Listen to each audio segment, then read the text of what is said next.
кажем зашто не заврши изјава. Имајќи го предвид ограничувањата во изборниот законник за Имајќи ги во предвид ограничувањата во изборниот законник за јавно изразување на ставови и мислења, јас ке ми извините нема да дадам изјава денеска, ќе даде Демјан Хаџигалговски. Денеска на судењето присуствував во својство на сведок. Судењето траеше, односно рочиштето траеше кратко и беше одложено односно следното рочиште ќе биде на 21 декември, односно повторно е случајот одложен.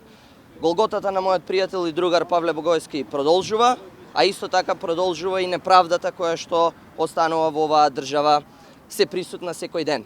Неговата голгота продолжува и на нас не разбираме зошто ваквите работи ги прави ова корумпирано судство.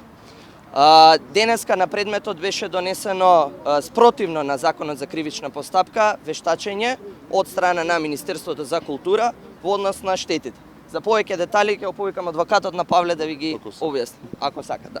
За штетата ние ќе се произнесеме, него има еден факт кој што спротивно на минатото рочиште кога се бараше представник, денеска излезе писмено вештачење за наводната штета. Значи тоа го добив пред 2 минути, не можам да го коментирам, треба да го изанализираме, па да заземеме став, дали е тоа релевантно, дали е изготвено од овластен орган, дали е нарачено од овластен орган и сето тоа ќе ни треба малце период. Видов некои нули многу таму, само треба да го проанализираме тоа, па ќе заземеме свој став.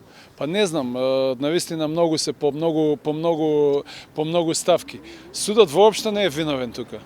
Да немаме забуна, судот не е воопшто виновен затоа што и судот денеска го доби вештачењето.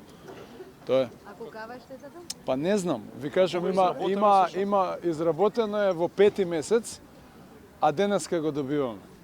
Во 5-ти месец, а 10-ти е изработено, а денес го добиваме.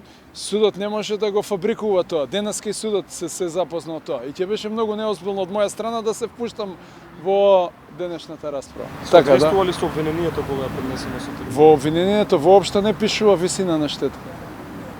Благодарам.